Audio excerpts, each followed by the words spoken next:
All right.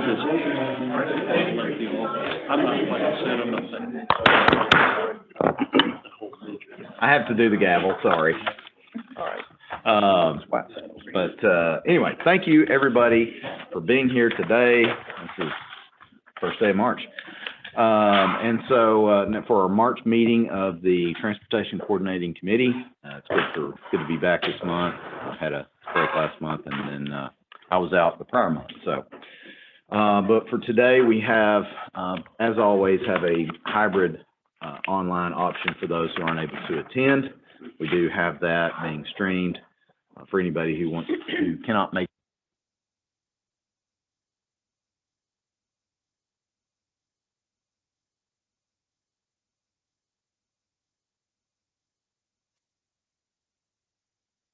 questions from the room into the chat to help facilitate the online participation.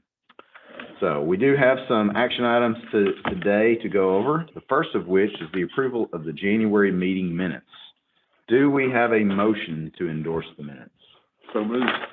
Motion from Jonathan Marson, second from Jim. We have a motion and a second. The item is on the floor. Is there any discussion or comments or corrections? Seeing none, let's, all in favor of the minutes, say aye. Aye. And any opposed? That item passes. Okay. Moving on to our second section of our agenda today, I'll open up the floor to any member of the public who wishes to make a comment to the Transportation Coordinating Committee. Please note the comments may also be emailed to comments@gnrc.org. Not seeing a mad rush to the podium, this concludes our public comment time period, and we'll move on to our official action item section of the agenda for today. It is that time of the year when this committee elects a chair and vice chair to serve throughout the calendar year. A nomination committee has been appointed to bring forward a slate of candidates. I'll introduce Jonathan Marson, City of Franklin, to present those nominations. This year it was pretty easy.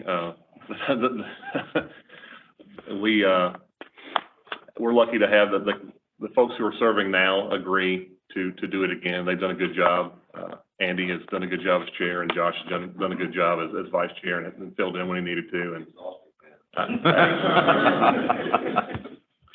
filling in and serving with greatness and distinction.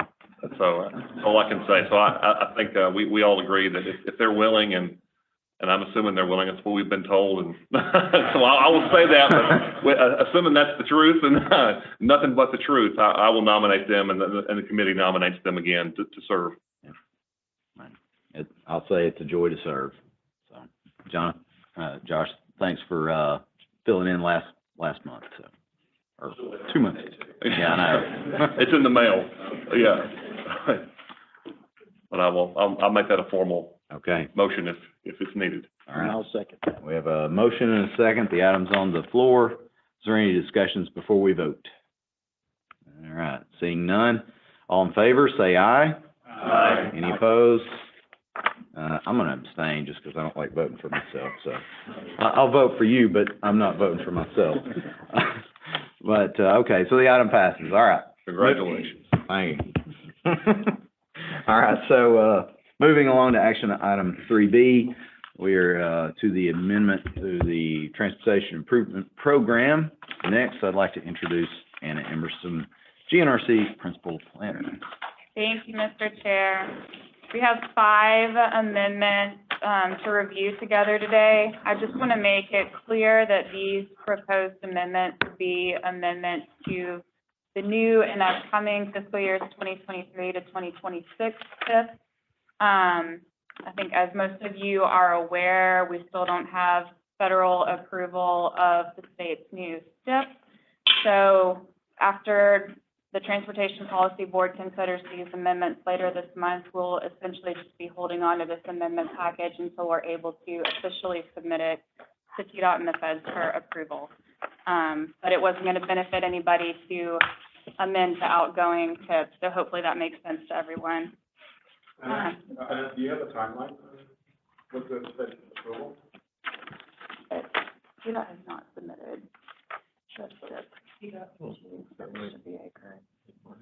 Okay, yeah, we were hopeful that late March might be it. I don't know if TDOT has a timeline on when they think they are going to submit the SIP for FHWA and FTA review. The feds will have 30 days to review it once they receive it, so, Is someone here from TDOT that can answer the question? It's affecting our funding citation, or it will, if we need further, in May, got that in. Sure, I was just speaking to Melanie, she has a meeting today with our program office, so. And we might have a timeline at that point, but Okay. at this point, we were hoping it was going to be submitted in February, so I think it'll be soon, as far as I understand. But we do need another day to discuss it. Yeah, I can follow up with you on that. That'd be good. Thank you. thanks for the question. Good question. Any other questions about that timeline before I move along? All right, our First Amendment request is from the city of Lebanon. It's for their Cedar City Pedestrian Improvements Project. They received a supplemental TAP award from the TDOT Transportation Alternatives Program Office. So we are proposing to add those dollars to this project for construction. Following that, we have a request from TDOT for the Hartsville Pike widening from north of Lovers Lane to State Route 26 project. They are adding state STBG funds to the project for construction. Following that, we have a request from Williamson County for their Hillsborough Road and Old Hillsborough Road realignment and signalization project. This project has actually been bid, received a really high bid. They know they're going to be in need of additional construction funds. We are putting some NPO HIP funds to that purpose. They are going to rebid the project, and we're going to see where we stand at that point. But at this time, we're adding $800,000 federal urbanized HIP funds to the project. I have a question about that. Sure. Did y'all ever consider, a roundabout at that location, Williamson County? Or Franklin? Ms. Roger, no, sir. That right of way has been in place for a number of years, Yeah, and it is two state routes. right. And State. it abuts the bridge, that, a bridge, and to get into that would be a lot more than we would ever be. Yeah. The bridge is the huge complication there. Yeah. Okay. Okay, I just wonder if the state route might have been the reason that that was not considered. I realize the environmental issues probably complicated, but that and, That's not conversations that have been had, but what I would say is, you know, based on the geography and the topography, et cetera, out there, it probably didn't need to be had, because it just wasn't feasible. might work at Kirkland though, right? Some future date. Trust me, you know, these are two state routes, and I'm not sure if I'm ready to die on another project. Okay. Just curious, but it's costing like, 3 times as much as y'all thought, right? Just due to inflation? Partly sometimes. All right, that's all I have on that one. All right, following the Williamson County project, we have 2 additions to the TIP. These are projects that were awarded TDOT Multimodal Access Grant. They're fully state funded, but just as a matter of practice, we always add these projects to the TIP in order to ease any administrative burden down the line should they receive additional funding sources or something like that. The first of these is for Eagleville for their downtown revitalization segments 1 and 2 project. Adding this project to the TIP with the associated state funding. And then a request from Mount Pleasant for their North Main Street Sidewalk Phase 1 project, also adding this to the TIP with associated funding. And that concludes our review of amendments, and I'm happy to take any questions, further questions anybody might have. Any more questions for Anna? Just for comment, for what it's worth, I don't know how many of you are familiar with, it's FHWA's index, the National Highway Construction Cost Index. It's something they've been doing and they've been keeping up with since the mid-2000s. They've actually gone back and kind kind of done retroactive back to 2003. Pretty interesting data where they keep up with, I think it's, close to 20 factors specifically related to construction cost, to transportation specifically, not just overall construction or like commercial construction, like a lot of the other costs, like the Turner Index, things like that. But interestingly enough, the latest index you can look at, if you look at year over year, and it's a dynamic chart, you can play with the numbers quarter to quarter. The latest number you can look at is April the draft April of 2022, I believe. So we can compare 2021 numbers to 2022 numbers, and it's a pretty sharp jump.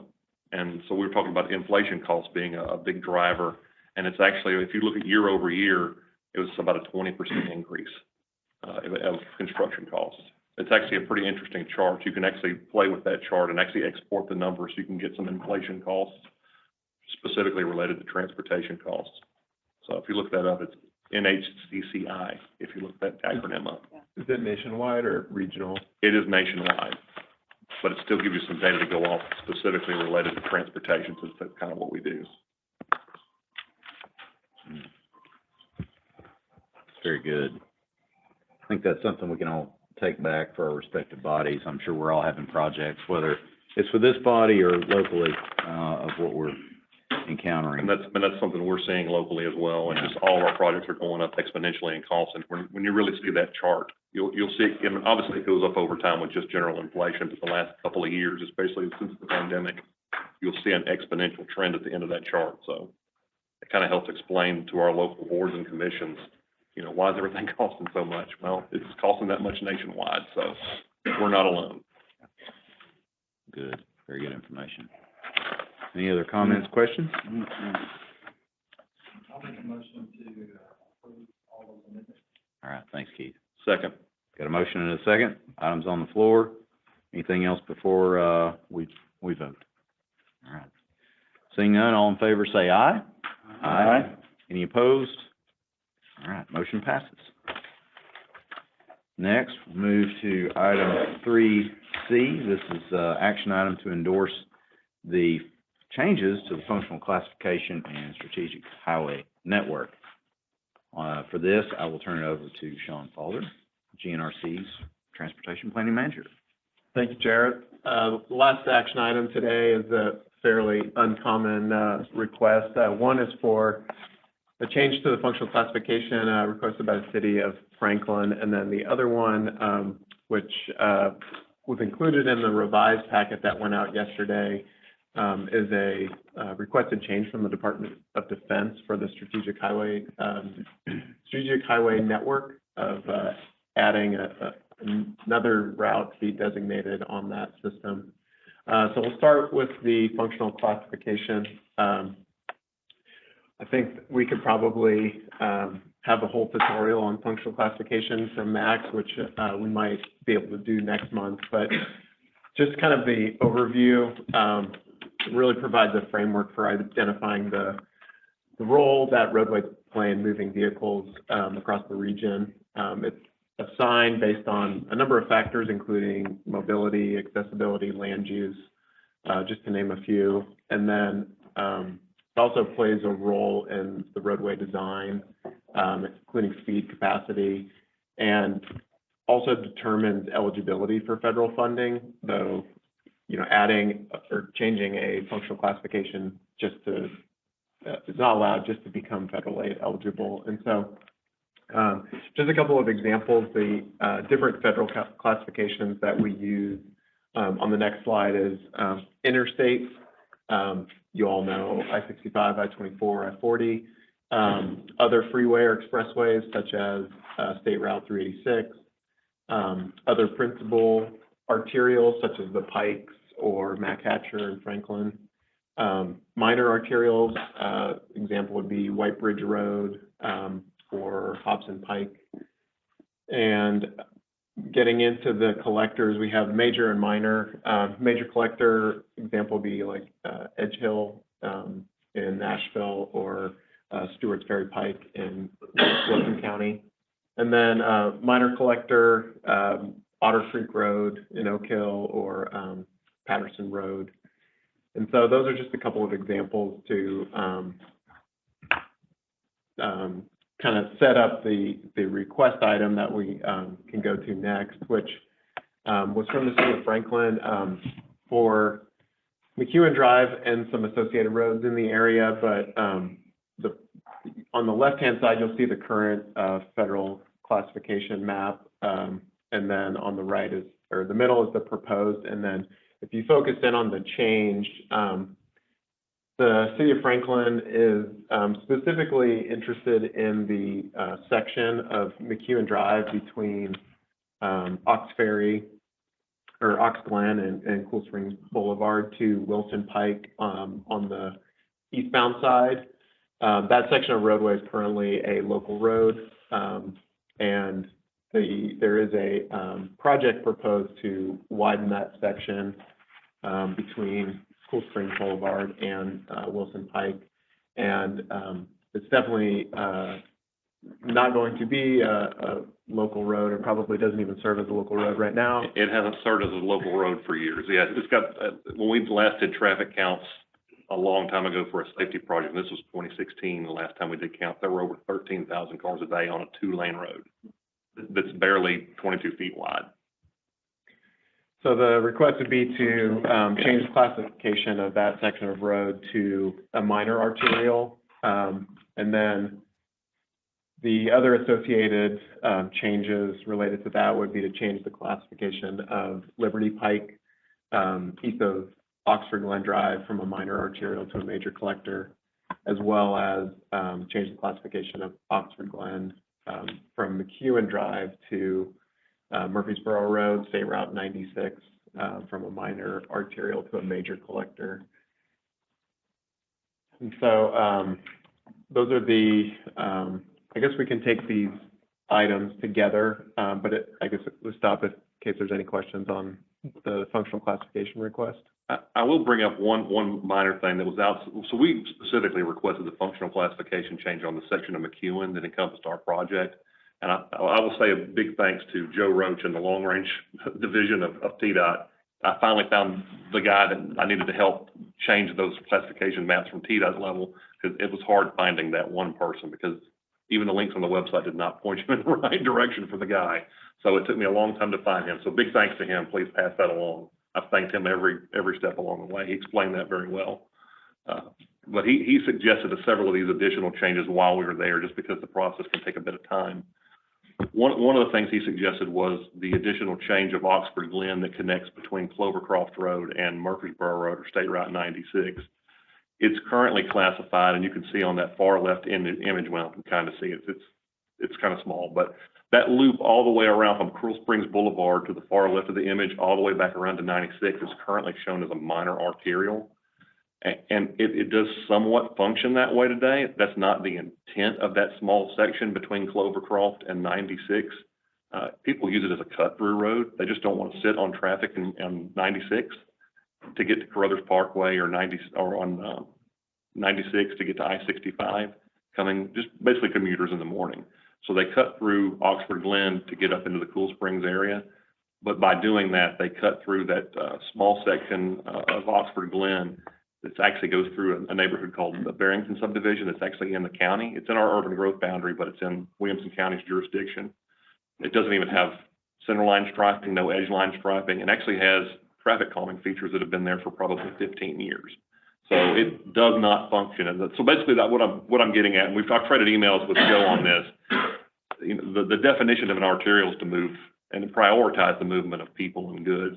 It's a direct conflict with what that road actually functions as. So we're heading in the right step by, you know, kind of declassifying or reducing the classification from an arterial to a collector, but still showing it as a major collector kind of still encourages traffic to go that way. Not that people really look at maps to the classification to determine which way they're going to go, but I think long range is the wish would be to that, at least that particular section would be to get it down to a minor collector.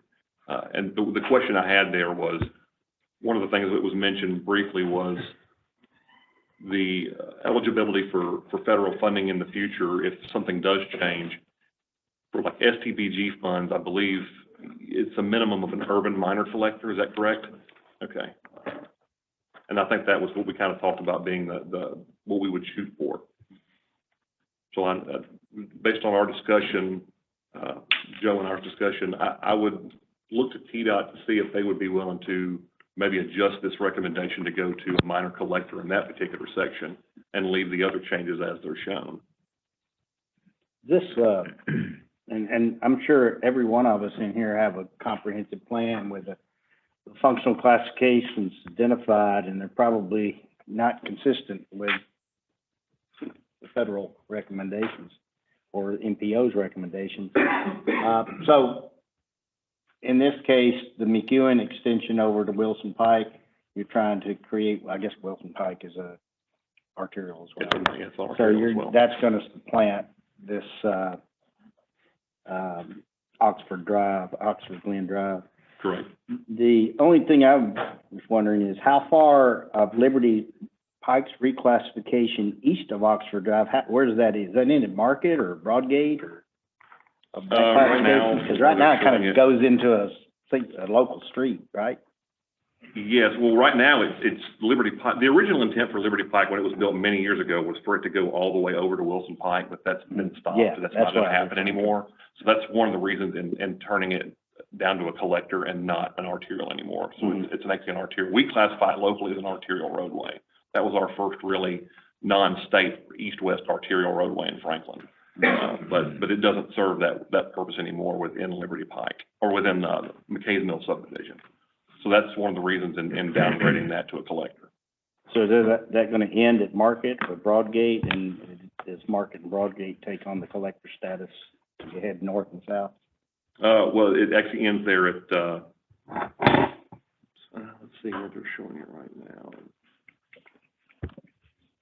Says it's Yeah, it would be east of Oxford Drive, and say how, where. yeah, what actually ends, it's Waverly Place, is the kind of the small subdivision Right. or subdivision section within that subdivision. Yeah, it would be a Market Street in that area. Gotcha, It's the terminus of Liberty Pike now. It literally dead ends in the subdivision. okay. Okay. Yeah. Yeah, Emily actually lives in the subdivision, so she knows it best. So you have to put up with all the traffic cut through there, right? It's not as much cut through on that end of the subdivision. It really cuts through the Oxford Glen end. Yeah, okay. We're going to be updating our major thoroughfare plan and our transportation element. And, we want to make sure that we're consistent with what y'all have as well. So I guess everybody else is maybe in the same boat, or will be eventually. And, you look at the guidance on that. Yeah, and I'll mention that, this one is a kind of a one-off change, but with the update of the new urban areas, and Max is working on drafting up a federal aid urban boundary update that we'll share with you all. It's also a good opportunity to also refresh and take another look at the federal functional classification throughout the region, and for you all to take a look at your roads, and, we'll provide an application for you to review and submit any other changes, or, if we want to discuss potential roadways that you think need to be reclassified, we can do a more wholesale update. And when you mentioned that to me, that would be the opportunity if we don't have the time this time around to change that section of Oxford Glen. That may be an opportunity to change it again, to downgrade it again to a minor collector. But if it can be done, I would appreciate changing that one to a minor collector this time. It would just save perhaps Joe and Emily and I some grief from that neighborhood if they see anything, the word major on that related to traffic. Even though going from an arterial to collector is a good thing, they will just see the word major. Jonathan, is this related, I guess, to federal grant? It is. It's related. It's one of the many things related to that McEwen Phase 4 project that we have outstanding. So we've upgraded the many sections of McEwen Drive over the years. This is that last section to Wilson Pike. It'll go to median divided 4-lane. We're reconstructing that whole roadway. We're finished with right-of-way acquisition. We've had the funding allocated sitting there. We're filing through the process. We're at the final stages. This is one of those last steps. This is one of those things that the roadway just never got reclassified along the way. I'm sure we all have that. I know, we'll be going for that kind of an update. I think, Sean, it's a great point, so, Robert. I was just going to say that TDOT multimodal office that I'm representing would definitely support not just this alteration, but the one you're proposing. Yeah. I was looking at the construction drawing actually that came across my desk a few days ago. Okay, excellent. So yeah, we would support the other amendment he's proposing as well, if we catch up now. So. Okay, and I can get with Joe Roach up at TDOT as quickly as this afternoon to make that one additional modification to Oxford Glen. Sean, do we need to, since this is an action item, do we need to make an amendment to that change? Would that be appropriate? So the goal, I think, with the requirement from, TDOT is that you just need a resolution from the Transportation Policy Board Okay. with the changes, and so, I think with that tweak, if everyone's okay with it, we can, refresh it, make sure it's okay with TDOT before we go to the Transportation Policy Board, March 15th. So Jonathan, is that a motion request? Yeah, I'll make the motion to present these changes as a resolution to the Transportation Policy Board with minor corrections, because there are some minor typos in here with McEwen Road versus McEwen Drive, and also with the change to Oxford Glen Drive between Murfreesboro Road, State Route 96, and Clovercroft Road, to go from a minor arterial to a minor collector rather than a major collector. So that would be one additional change from what you're seeing. All right, we got it. We got a motion and a second. That is to endorse action item 3C with the stated changes, which I think would be considered minor enough. We don't need to do another motion or anything for that. So we have a motion and a second. Any other discussion? Did you have anything else? I was just gonna add, did you want to establish that Market Street as the eastern extent of the Liberty Pike classification? Y'all, I'd kind of look at Emily for that one. She's our planning director. Okay. It needs to go from Oxford Glen to Broadgate, Waverly Terminus. And that's what it does say now. It does say Waverly Place Terminus. That's what it's intended. We want it to be such that we don't want it to. okay. I just wanted to clarify, because it didn't have a terminus on the east end there. And, I'll get them to clean that language up. okay, I would offer that as an amendment then to the motion. Okay, so we have an amendment to the motion, and I'll second the amendment. second, so, we need to vote on the amendment. So all in favor of the amendment, say aye. Any opposed? Okay, amendment passes.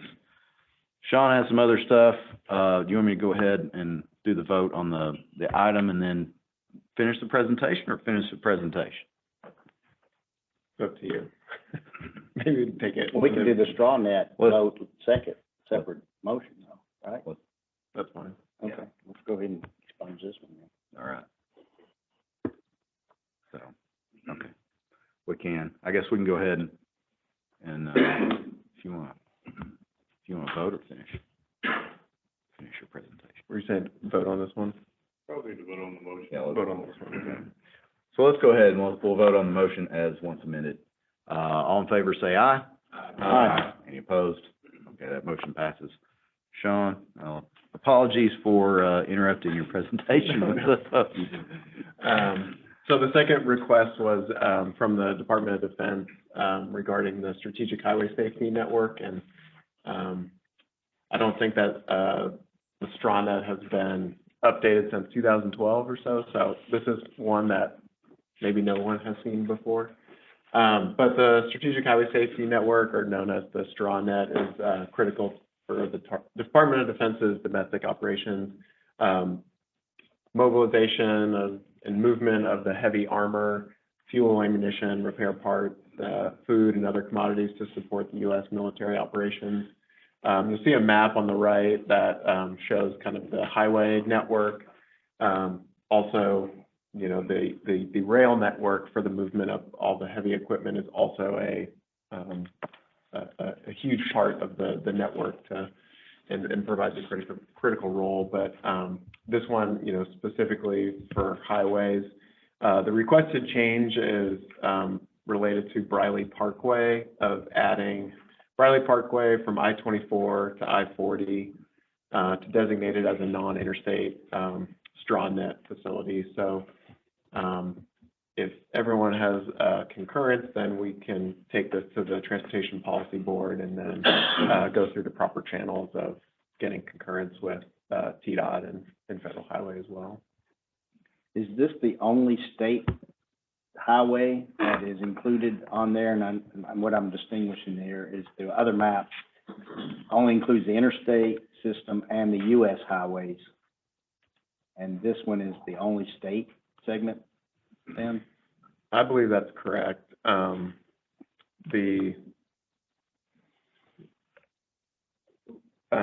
This one, you can see, going back to the previous slide, we've got I-40, I-65, I-24, but there's no other non-interstate facilities indicated within the Nashville area. Well, other than 41 and 70 and 31 and all those are apparently in there, right? For the other roads, but I don't think that those are part of the straw net. They're not? No, in our region, it's just 65, 40, 24. Okay, interstate highways, okay. Interesting. Just as a matter of interest for the straw net, I know, well, I'll ask it this way. During a military operation, God forbid, would these roads all be closed to public traffic? I don't know if it specifies if they would be closed, but I think the focus is on that these are facilities where, you know, there's adequate clearance and capacity to actually move the equipment and heavy vehicles. If they had to, though, they would put troopers at the edges and close off. So it doesn't include, like, in Fort Campbell area, Highway 79, then? Seems kind of... So I'll say this, request came out of DOD is doing power projection platform route study. They did one for Fort Campbell, to go from Fort Campbell to the port in Jacksonville. And everything was on the straw net, at least in Tennessee, besides this, these been designated as like the most ideal route to move equipment. I don't know what else, but, so this is the only thing that came to us in terms of what wasn't on the straw net.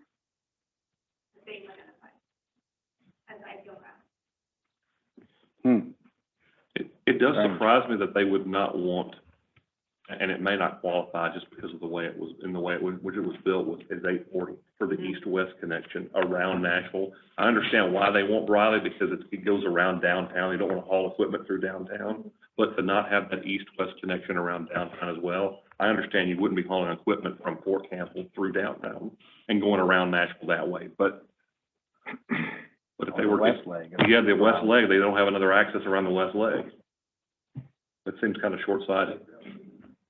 Yeah, I'm not sure if, FHWA was part of the study they did, this happened before I joined, so I'm not sure if there was a discussion on that, I think any background on that.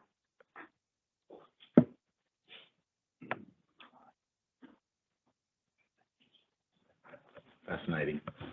Okay, things I didn't know. That's something too that we can reach out and see if they have any answers to those questions. And also, if they're asking for that half of Riley, why not the other half of Riley? That would kind of accomplish the same thing as 840, but. It kind of seems like they just identify like one route that everyone would go. Yeah, they're like, That's the route we go. yeah, we're getting to the port. It's like, yeah, but what about if you have to go a different direction? Yeah. Something might happen somewhere else, but I'm in the military, so Wow. have other people thinking about this thing.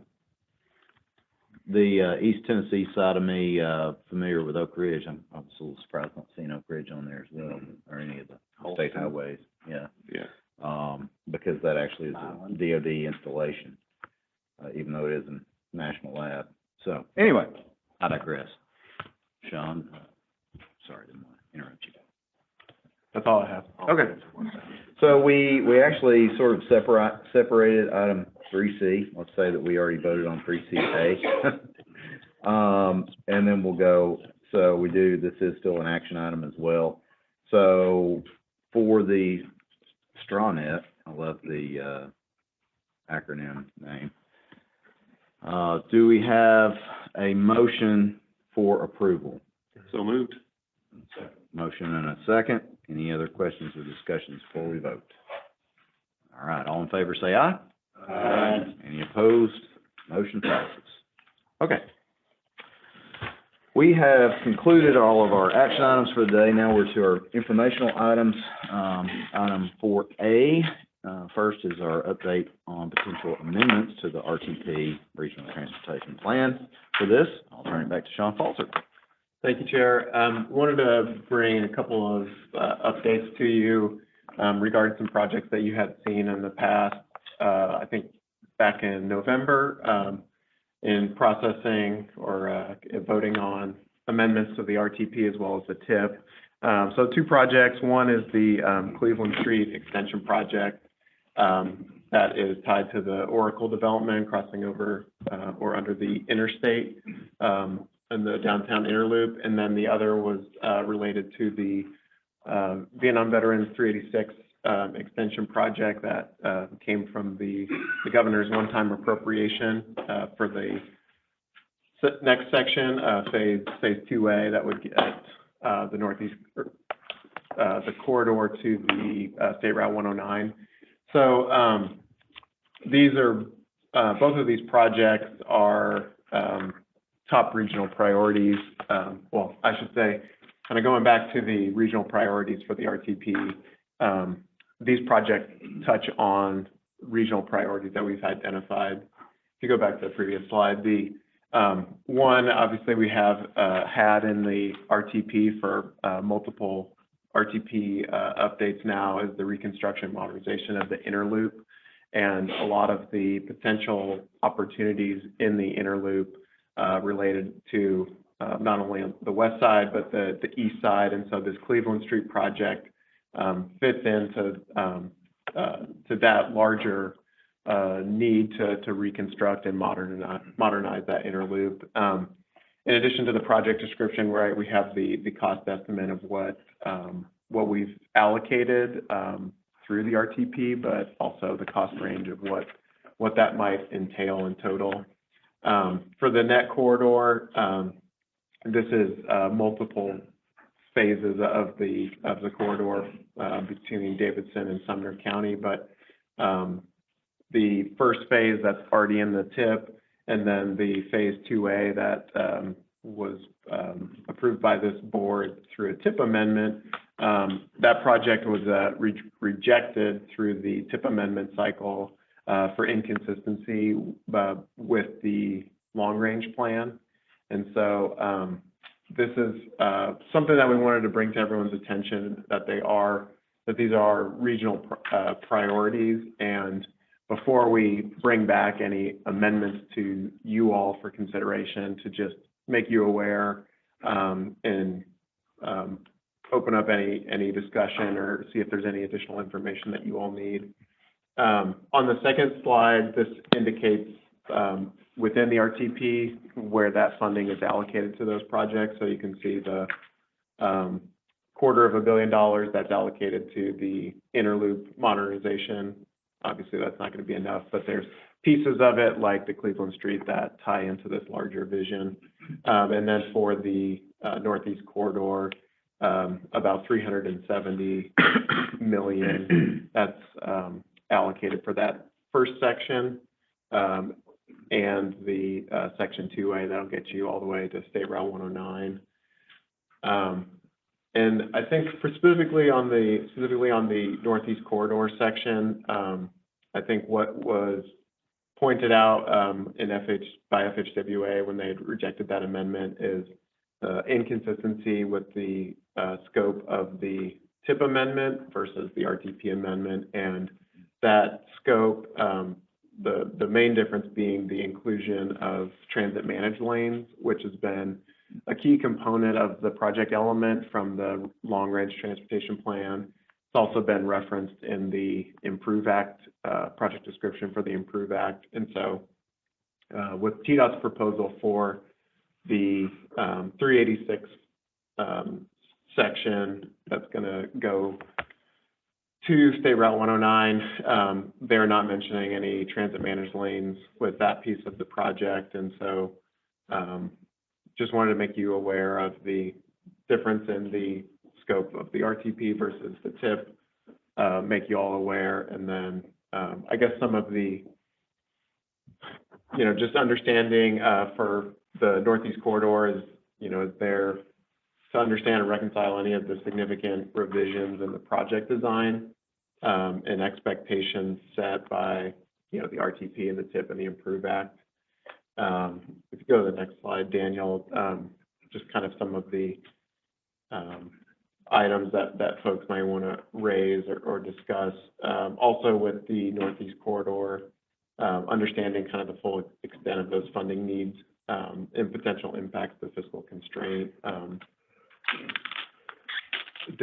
with the project scope as proposed versus what's being identified in the current TIP amendment. And then for the Cleveland Street project, just better understanding kind of the implications of that project design on future improvements to the inner loop. I know that that's also in the area of the Spaghetti Junction where Ellington comes in, and there's been a lot of discussion of the opportunities in potentially shrinking the land that interchange takes up to free up space for development.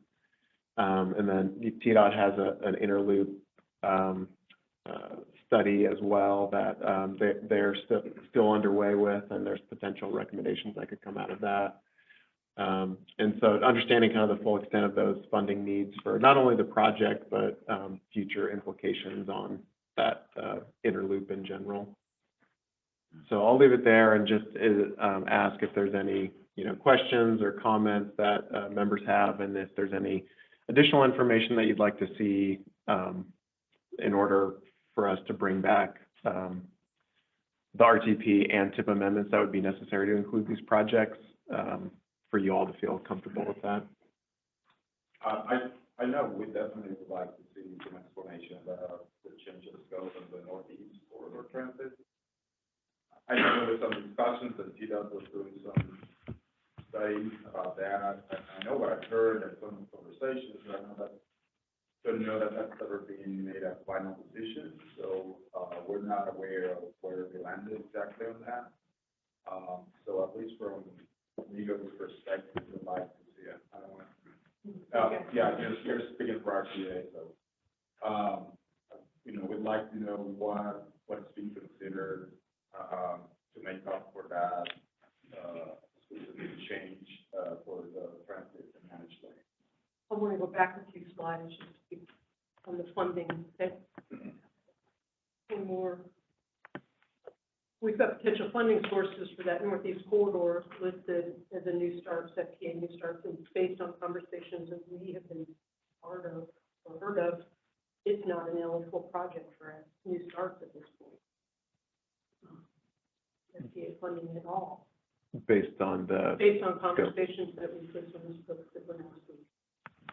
If it were not transit managed lanes, but like bus on shoulder. Yeah, without a transit element. Yeah. Transit element.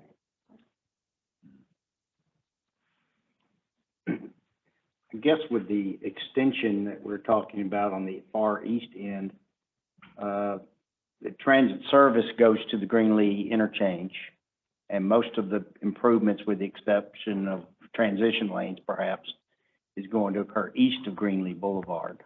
Not that we shouldn't entertain transit lanes all the way up to 109.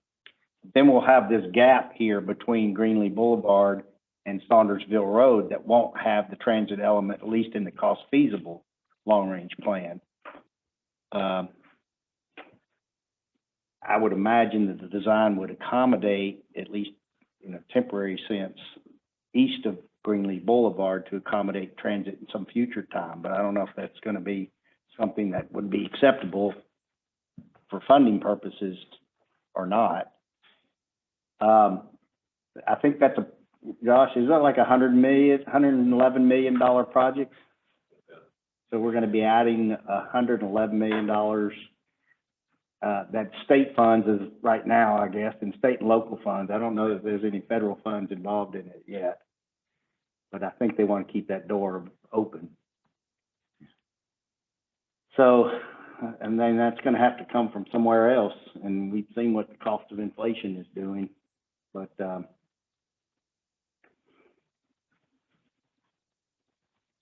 So, yeah, It's- I guess if they can clarify exactly, you know, what's happening west of Greenlee. I guess the amendment is just for that section east of Greenlee, right? I think, well, the part from Saundersville Road towards Nashville is in the cost feasible plan with transit lanes. It's that segment that, I don't know how many miles it is, 6 miles or something, which is not in the cost feasible plan.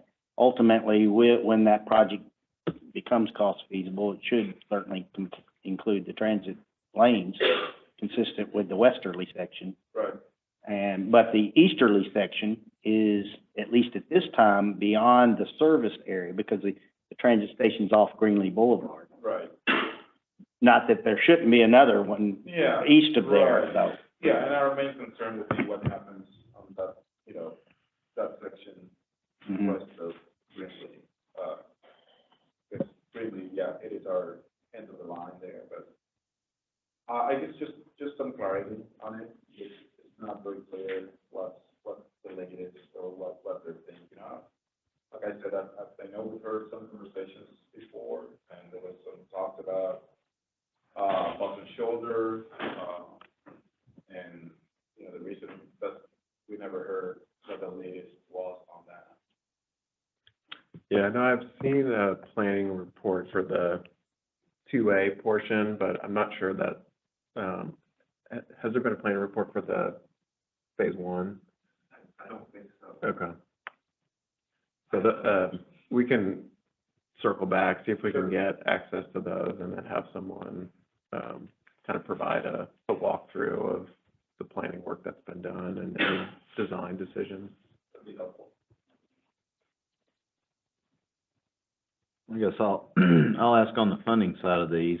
I'm sure this is probably gonna be from several different sources. How much do we anticipate would be coming from the MPO allocation for each of these? It may be too early to tell, I don't know. From the MPO suballocated? Yeah. None anticipated. None? Okay.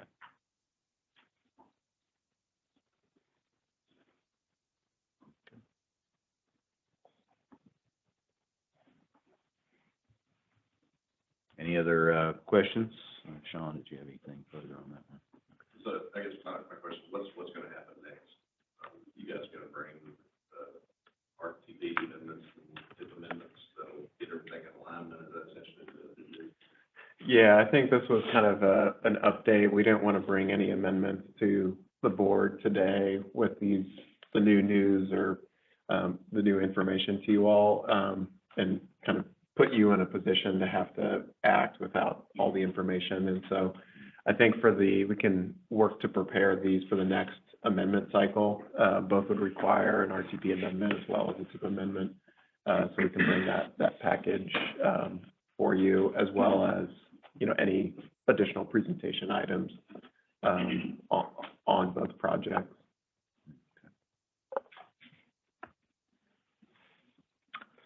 Any other questions or comments for Sean or staff on this? Okay. All right. Thank you very much, Sean. Okay, moving along to item 4B. This is our update on priorities for the Unified Planning Work Program, or UPWP. We'll stay with Sean for this item. Thank you. I'll try and be quick with this one to save room for the member orientation, but appreciate you all that took the survey for the Transportation Planning Work Program.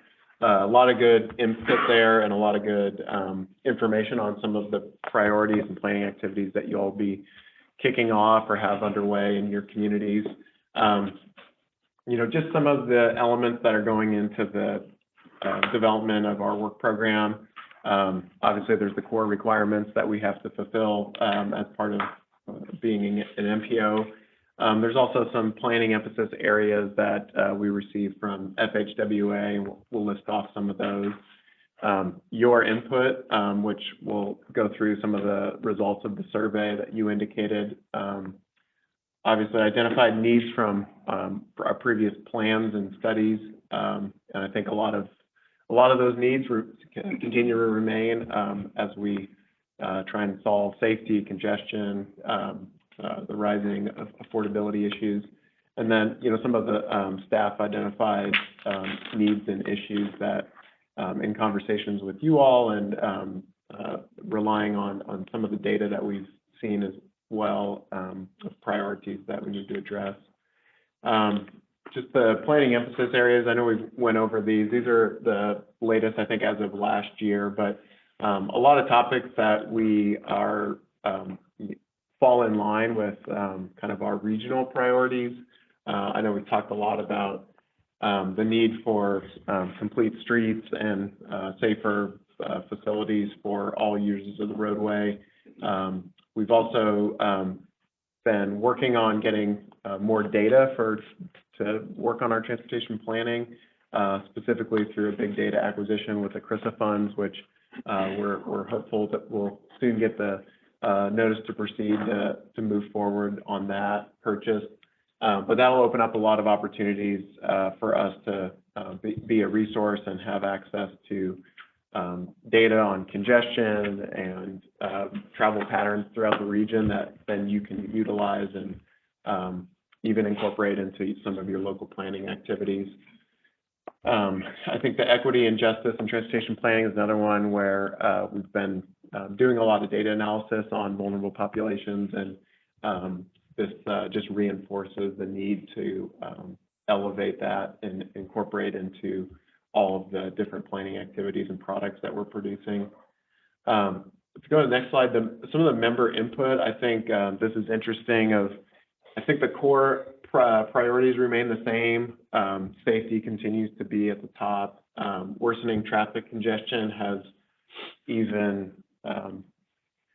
become a higher priority based on your input since the last time that we did this last year, I believe. And then limited funding and financing options has jumped as well to a greater percentage of you indicating that that's a higher priority, as well as the affordability and the housing choice. I think with the cost of living increases, specifically for housing, has shot up recently, and I think the input reflects that. So I think a lot of the products that we're working on really align well with those priorities. We'll continue to work on a lot of the studies that we have identified and are looking to get underway. The GNRC growth management study, which I think will hopefully address some of that limited funding and financing options and explore other opportunities to generate revenue for transportation. I think we'll be having an active transportation program call for projects in the near future once that STIP is approved and we have our TIP underway to address some of the rise in serious injuries and fatalities within the region. Also, we've got that data acquisition, I think, that will help inform traffic congestion within the region and how it's changing by time of day and day of the week.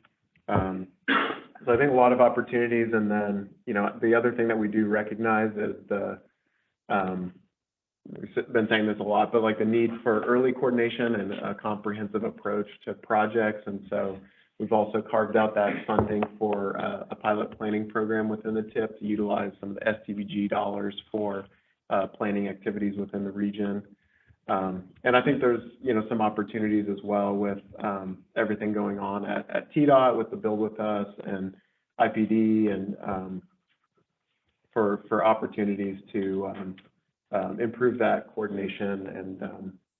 And the last one I want to mention too is just that the influx of the federal discretionary grant opportunities, and so being better prepared and coordinated to go after those funding opportunities to bring in additional money to the region for our projects.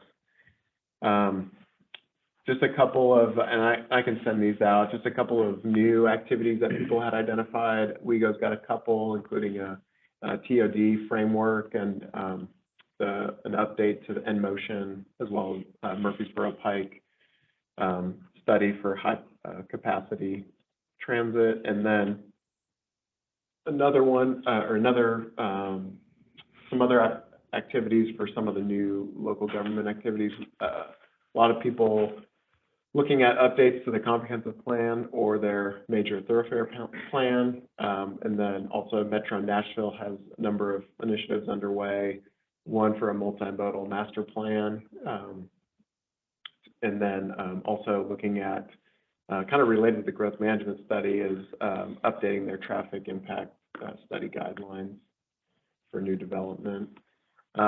The last one I want to touch on was, I think there were some good suggestions for regional priorities and topics.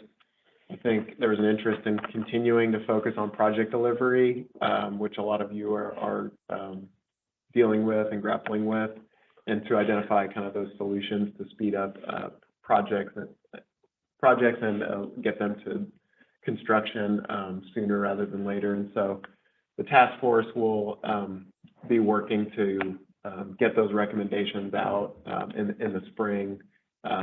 We haven't scheduled our next meeting yet, but I think that we're in a good spot to get some of those recommendations on paper and circulate it to all the stakeholders. A lot of interest in exploring opportunities to implement South Corridor recommendations, and so that's another thing. We do have some deliverables that we'll post from the consultant on that for y'all to review. And then there is a letter between TDOT and GNRC that it's probably worth circulating as well, just on kind of where those discussions on opportunities for TDOT to weigh in on some of the recommendations within the corridor. And I think now with the Build With Us, there's even more opportunities to revisit opportunities to implement some of the recommendations that were discussed within the corridor. And then we'll continue to assist local governments as well to prepare the corridor. And a lot of that is probably more of the local land use planning and decisions about how to prepare particular station areas for transit and future service.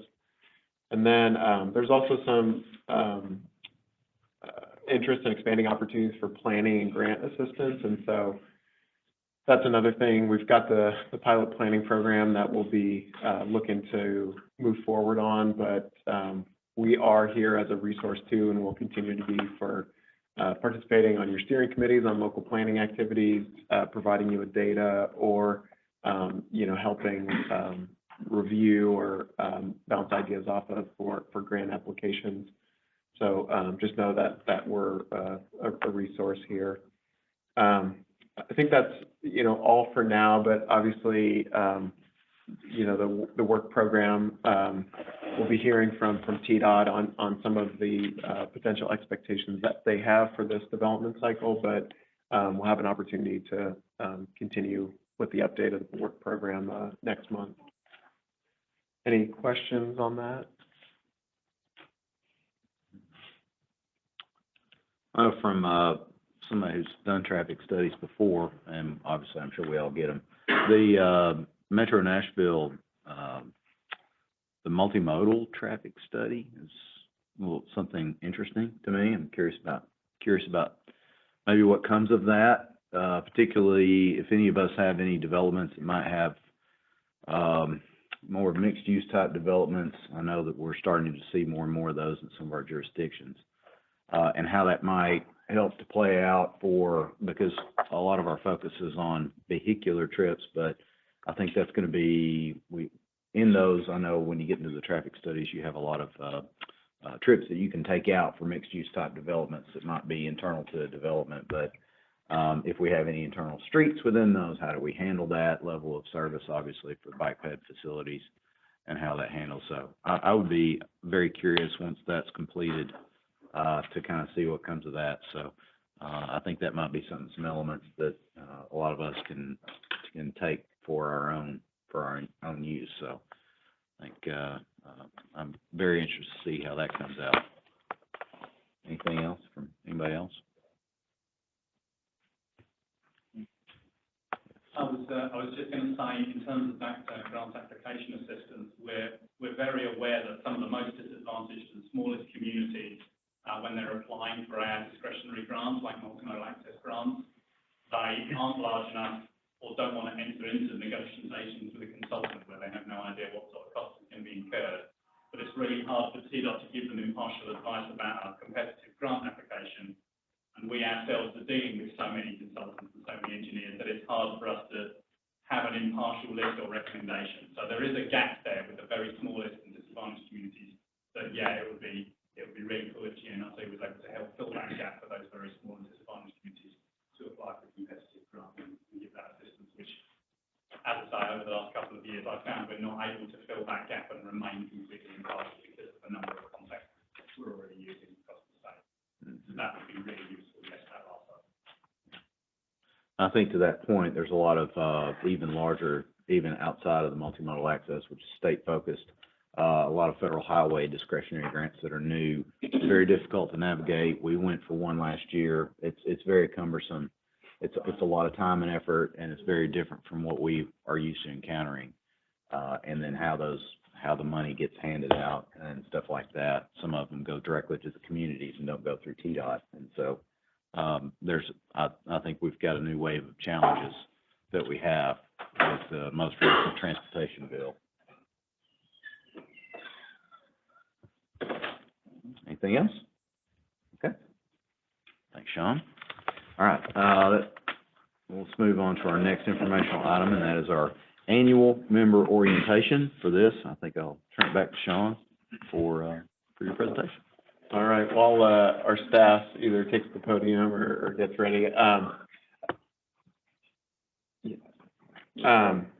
I think with this member orientation, looking forward to presenting some of this information to you, but, we've done this in the past, I think, maybe not so much with the Transportation Coordinating Committee, but staff put some information together that really takes historical context, I think, of how transportation planning and MPO's role in that have evolved over time, and not only nationwide, but also within this region. And so hopefully you find this helpful and insightful, and I'll turn it over to Daniel to start us off, or Carson. Carson's going to start us off. All right. This is a really fun project if anybody else is interested in history. So pay attention. There's going to be a few trivia questions to see how well you know your stuff. To make it more fun. So just a brief timeline. We'll share the slides so you can look at each milestone. I'm not going to go through each one because we're running short on time, but basically before the 30s, there wasn't much of a federal aid process. Most federal money went to roads on federal lands like national parks. But through the Great Depression, through the war era, there was a growing pressure, growing car ownership to do something federally, nationally for more roadways, and a national interstate system was mentioned as one of those solutions. So through the 40s and early 50s, the government started allocating more funds to go into the planning of a potential national highway system. But at this point, it was still very federalized, and then kind of coordinating with the states to designate existing routes that should be built higher capacity to fulfill that system. And so through the early 50s, we were still at like maybe a 60-40 match ratio. So it was still kind of gaining momentum. But before you advance, what legislation did this lead to? The groundbreaking law right after this. We got it. Interstate Highway Act on the next slide. 1956, we've been talking about the straw net. It was very focused on defense as a system, but it funded pretty much the entire national system for a 12-year program, 90% federal share. So it was a huge investment. We probably have not seen as major of an investment since then. And I added some dates about how our modern interstate system that came from that act was built. So through the 60s and 70s, most of our system was built. Some were delayed due to subsequent legislation, public pushback, funding, all the challenges we still face today. all the way up until 2012, is when our whole system was kind of complete, minus the other half of 840. So, how did it go? I think we have all been familiar with this story of how maybe the interstates weren't well-planned or funded or involving the locals or the community. Again, at this level, this time it was very state, very federal process with some local involvement, some public involvement. So there was a lot of public backlash. Just halfway through the program, they were already out of funding. So that was a major milestone. The roadways were already over capacity from what they had planned them to be in the next 6 years. So there was a lot to be done in the latter half of the program. So insufficient planning and funding and a whole overall lack of public support. We now have the new federal discretionary grant about displaced communities because of what happened during this time, displacing many communities. So we've featured 2 examples. I-40 was originally planned to go through the Overton Park in Memphis. It was already public property, flat, probably an easy route. And through a decade and a Supreme Court case, the community actually got them to reroute the interstate, mainly for environmental reasons, because it kind of coupled with NEPA legislation. But in the case of the Jefferson Street community of North Nashville, you can see the original street network, the businesses and homes that were displaced when the interstate came in. And they also tried to fight it, but did not succeed. So all the rapid construction and rush to get these done really added to the civil rights, the environmental movements, and all the other social movements during this time that would be addressed with later federal legislation.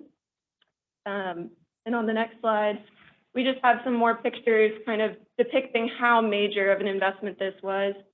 So even that bulldozer picture that is in Middle Tennessee of just all of them lining up to go build the interstate that day.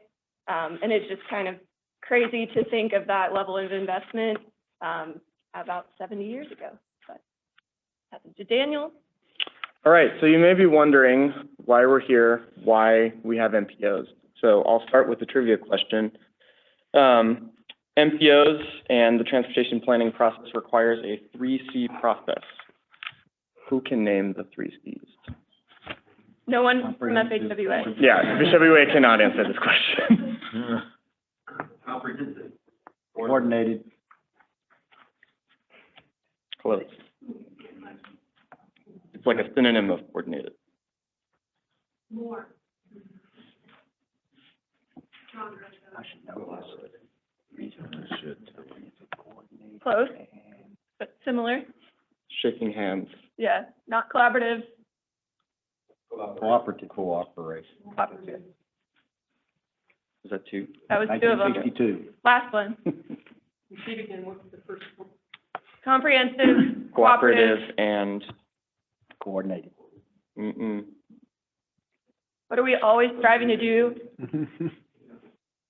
1960. Continuous, yep. there you go. All right. So the Federal Highway Act of 1962 required this process. MPOs were not created until, well, were not required to be created until 1973 for that act for urbanized areas with 50,000 or more people. That is still the requirement. And then in 1975, federal requirements became more strict, and there were annual reviews for each MPO area. This frustrated a lot of state DOTs and as well as the feds, because it was a pretty extensive process. But really, the impetus for MPOs is responding to what Carson was presenting. So the construction of the National Highway System, these are huge projects. They, in many cases, destroyed a lot of communities because there wasn't a lot of local coordination with federal and state funding. And so a lot of these interstates were built really without okay from the public and without okay from the locals. And so impetus for MPOs is really to have a coordinating agency that coordinates all of the stakeholders in that solar system, if you will. So the private sector, other interest groups, state agencies like TDOT and TDEC, elected officials like our policy board, local governments, transit, and as well as the public. So then in the 80s, the review and sort of specter of FHWA became more focused. The annual review was not really a sustainable process. So the core products that you are aware of today, the RTP, the TIP, and the UPWP, were required in the 80s, as well as establishment of TMAs to support the growth of suburban areas. And then in 91, the Intermodal Surface Transportation Efficiency Act, or ICE, really put into law the metropolitan planning process and importance of coordination, really the 3C process for MPOs. And then here's just a few pictures of Nashville in the 80s, and then an MPA bus in the 90s. So next trivia question. What year was the Highway Safety Improvement Program established? And then for bonus points, what legislation established it? The hard T21. Post-90s. safety. Safety what? There you go. Lou. Oh, yeah. Yeah, safety. Anyone know what year that was? 95 or 6, Mm, somewhere in there. decade later. 2005. That's what I was gonna say. So this established HSIP and doubled the funds for safety. So sort of the theme that you're seeing through all of this is new requirements for different parts of the transportation planning process and different elements of transportation planning. It also provided funding for freight planning. And then as we move ahead to 2012 and 2021, other legislation that established performance management. That's why we have safety target setting. I know y'all are familiar with that. And then the most recent IIJA increased funding by about 30% nationwide and established new funding priorities for equity, climate, and complete street. And then as you can see on the right, these federal legislations allowed for more transit and bike ped planning and provided actual funding opportunities for that. So lastly, this is the sort of comprehensive and holistic transportation planning process that we're required to carry out. So a lot of the reasons why even some of the action items we saw earlier, the straw net and some of the RTP amendments, we bring those forward to you guys so that we can have a coordinated process.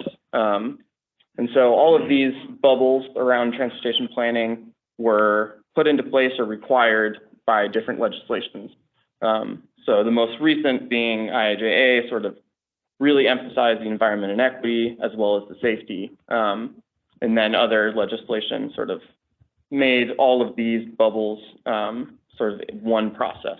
So that's why we all meet every month and why we are involved in all the core products that the MPO is required to produce. All right, back to trivia. I'm going to zoom into kind of our story as our region in Nashville's area. So does anyone know what year Nashville consolidated with Davidson County? 1963. Everybody, Vote was 63. 64 was the implementation. with the specifics. So here's a map of what Nashville looked like right before that consolidation. This was actually right after a huge annexation to try and make up for tax base before they fully consolidated. So 1962, pretty small area. It went out to like Thompson Lane, didn't even include Madison, most parts of Donaldson, didn't include most of Green Hills or Sylvan Park, the Nations. So really concentrated, dense area. And we were actually the first fully unified government in the US. We became a model for a lot of other cities, if you didn't know. So on the next slide, this is kind of a comparison of our modern urban services district and that historic boundary, kind of a proxy. So that old boundary was about 73 square miles, was pretty normal for our city. Our current urban services district in Nashville is almost 200 square miles, almost 3 times the size. So this consolidation decision at the same time as we're going through this federal transportation planning process and adding all these new routes, new capacity, really created a growth engine for not only Nashville, but all the counties around it. So that's why we're focusing on that decision. And you can look at how that compares to some of our other cities, even Clarksville, which is a large city, 100 square miles. The urban services district is twice that. Next one. So looking at that historic boundary, we took about the census tracts from 1960 to proxy what that area would have grown to be over those decades. So you obviously see a huge jump when we consolidated into the whole county. And actually that core area shrunk for 20 years. And only in the last decade did it really see a lot of growth. And this isn't to say like, oh, it was already built out. No, we've infilled, we've densified in that urban core kind of historic Nashville area. But consolidation and the highways really spurred the movement further out in the urban services and further out in the county. And on the next slide, we can see how that impacted all of the other counties. So really an explosion of growth in all of the other counties. While Davidson grew about 80% during this 60-year period, every other county almost doubled or more than doubled. You know, from 60 to 70, it wasn't that significant, but really 80s onward, we've had that growth. This is no new story, but just wanted to show you that timeline. And so how our MPO has expanded over time. Davidson County was established as the MPO in 1970, so earlier than the required legislation when MPOs were just getting on the ground. And that was by TDOT. Then we've expanded over time at, you know, subsequent points, either due to population increases because of all that growth or because of legislation. So in 1993, it was because of the air quality non-attainment area, but every other expansion really has been because of population increases in municipalities or counties. And another significant milestone being that 6 years ago now, we integrated with GNRC to better capture that comprehensive transportation planning process. And here's a map of what that looks like. So kind of just a little bit each time. And who knows, maybe in 20 years, we'll get even bigger. So how our regional challenges have changed. We're featuring a few just to show how we've come a long way. Not to say that we've solved these things, but they're still priorities, but it's cool to see how far we've come. I think that one photo at White Bridge Road in Harding, we've modernized a lot. We've tried to focus on making our roadways realigned. We're still doing that, but that one's particularly kind of funny to look at. Emissions testing, no longer something that we do. We're in attainment, we're good to go currently. Not that we have to ignore it, but it's just not as high of a priority. And then we also wanted to feature some of the downtown revitalization, pedestrian improvements that have been made in the last decade. That as really as an engine for economic development, but just strong downtowns in our MPO region. But there are still some challenges that have continued during this time period. So congestion was a concern in the 90s. It's still a concern. Widening and dealing with growth, construction is still a continuous challenge. Freight has become more of a challenge as we're seeing more cars on the road, more trucks on the road, or dealing with the railroads has always kind of been an issue. The transit referendum, which everyone knows that was in recent years, but just transit in general has been a struggle in our region. And I love this picture at the bottom because it looks like it could have been taken yesterday of just kind of the multimodal issues and pedestrian issues that we're still facing in our more walkable areas. So yeah, I hope you enjoyed our little history lesson. Good. Thanks. Thank you. Go on to Sean. Turn over to Anna to keep us going. I'm gonna go through this short session like a lightning round because we're running out of time.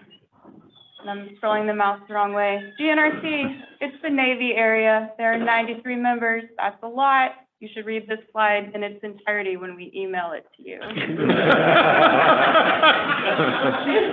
Planning areas in the GNRC footprint. It's Nashville MPO, Clarksville MPO, Middle Tennessee RPO, and part of the Dale Hollow RPO. So it's bigger than just us. I'm going the wrong way again. TPB and TCC purpose and membership. You guys serve a great purpose. And your members, read all about this later too. Okay. Are you available to run other meetings? Yes. Okay. I retract my, vote for chair. No, I wasn't talking about, I wasn't talking about TC, I'm talking about actual local meetings at the, local level. Okay, member. They could pay very well. You're responsible for working cooperatively to identify a shared vision for the region and to prioritize transportation needs regionally according to our known constraints. We are also responsible for monitoring the impacts of these decisions. Staff responsibilities. We facilitate the regular convening of the TPB and TCC to conduct the business of the MPO and to maintain its required planning products. We also have lots of other fun services that we can offer you and things that we are responsible for. That's another read later item. Our core products, of course, the Regional Transportation Plan. It's the 20-plus year plan for the region, establishes our visions and goals for the region and prioritizes our investments.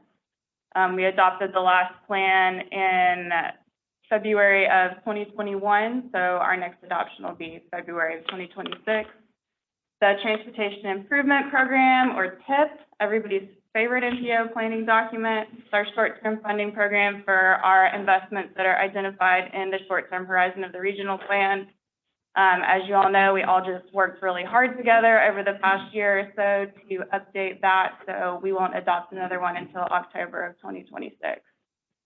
And then the UPWP, as Sean was just discussing in one of our previous sections, it's a 2-year program that identifies our planning activities, studies, and reports to support our decision-making moving forward.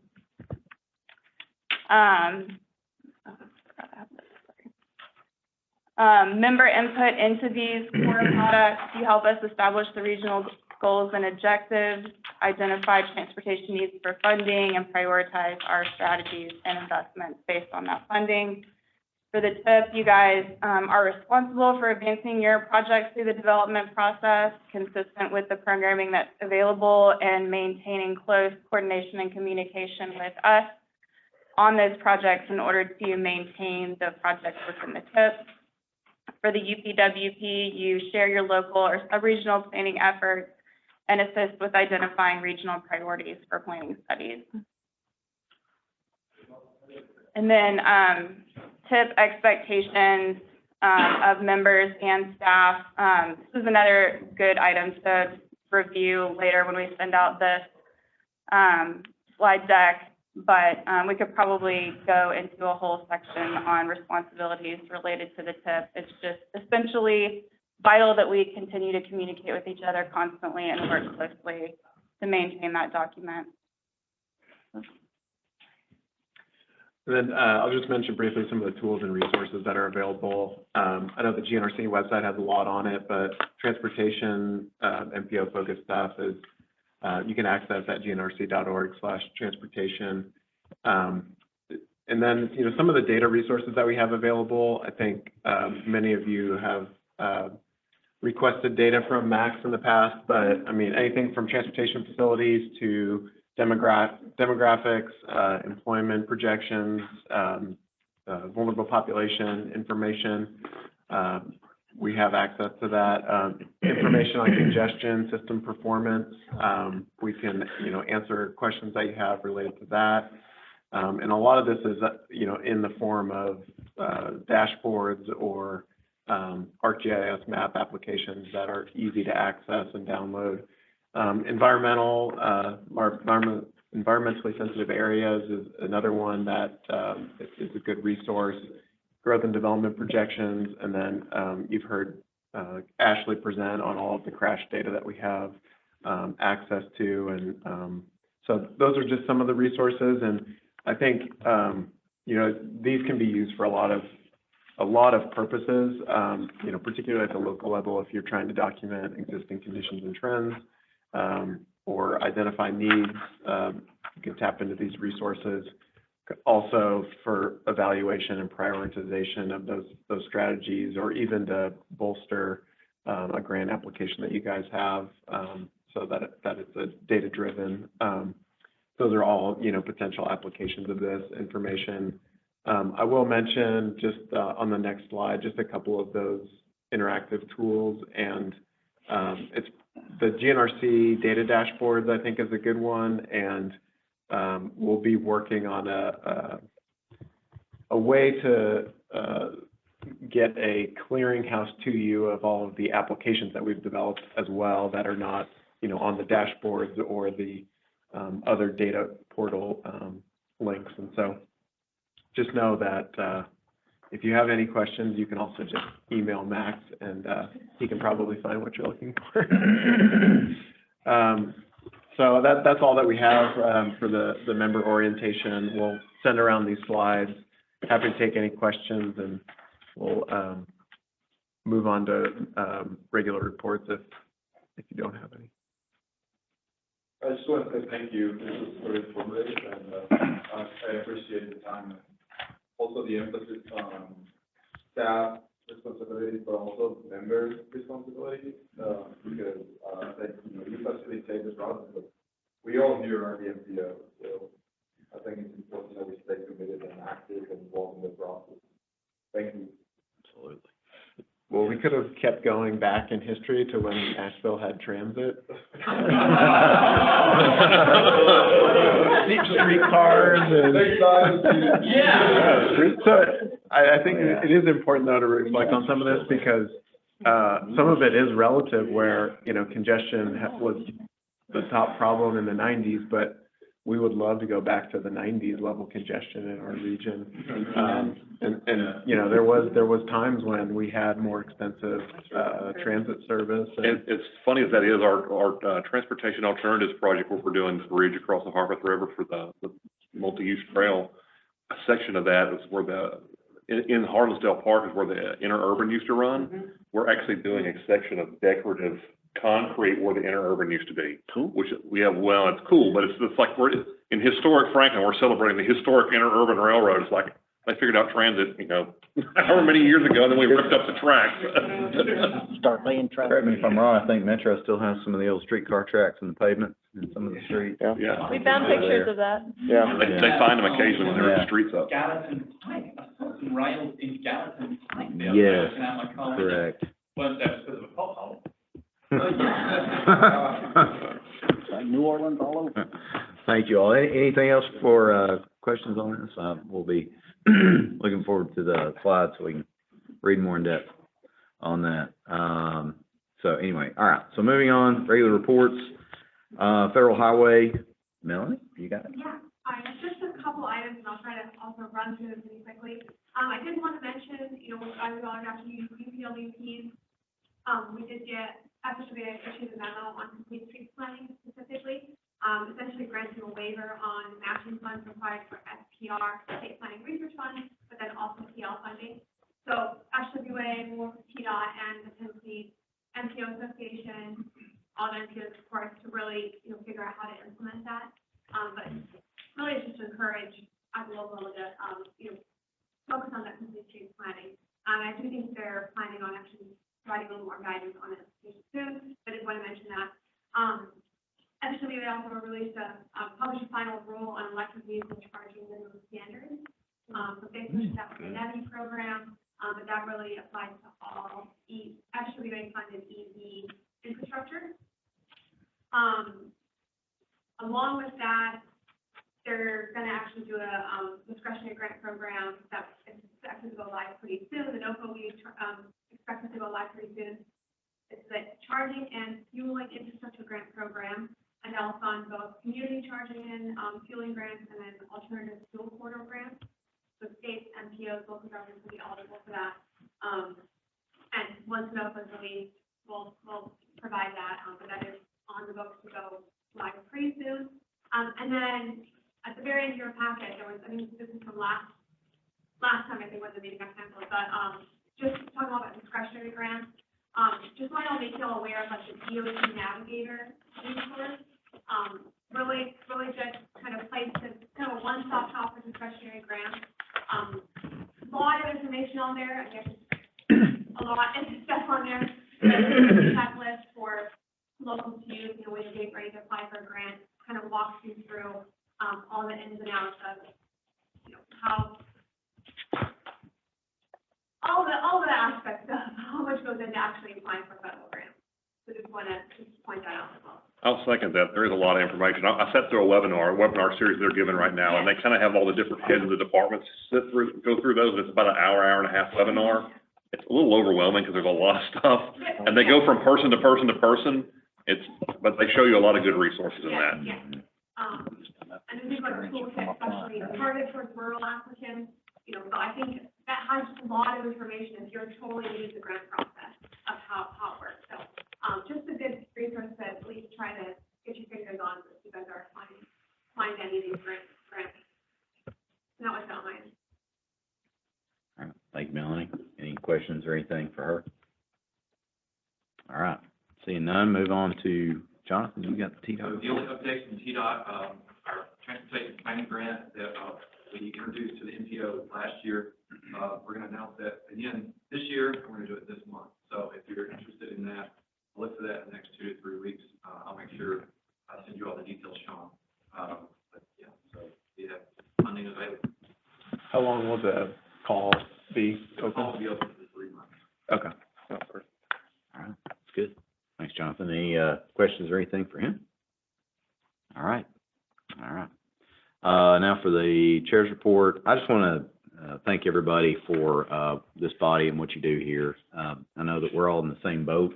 We have to deal, especially at the local jurisdiction level, we deal with everything. We deal from millions of dollars in projects to a lady, elderly widow down the street having to deal with somebody that she thinks it's negatively impacting her, and all of it. The worst of it, we have to deal with politicians that don't necessarily align with things that we professionally think is in the best interest or in our best judgment. The best is that we get that local touch that we get to do, and so we have that ownership and we get to make a difference daily in what we do. So there's good and the bad of it, and I think we all know that in our local service. But this body, I gotta say, is a fantastic collaborative effort, particularly for this one body and everything that we do. I think that's a testimony to everybody here. Of all the years that I've been here, and even participated before I came to City of Mount Juliet, it's had that same spirit. But that's a huge applause for the GNRC staff as well on that, because over all this time from MPO to GNRC, they've done a fantastic job of managing everything and giving us all the information we need. So I just want to give that as a note of encouragement and support for one another. I think that we all face the same challenges and frustrations, so that we can all talk to one another and share those, so that we know we're not in it alone, and that we can, on the positive side of it, we can share ordinances or changes at a local level that we get to do. So I always want to keep that going, and I think just for me, serving in this role here as the chair, it's an honor, and something that I really, I think is just a service. I mean, it's just another way to serve, and that's what we are. We're public servants, and so for that, I'm thankful, and I'm thankful for all of you, and consider you all friends, and honored to serve here with you. So that's it for my report. I think staff, we were going to skip through because you had your other presentation. So for that, do we have any other business before we adjourn? I'll just announce that the city has begun work on a critical sidewalk segment in Gallatin to connect essentially the east side and west side of the town that are split in half by Highway 109. So, long time coming. Good stuff. Anything else? Okay, so we have a motion for adjournment. Motion. We're adjourned. Leave your name tags on the table, please.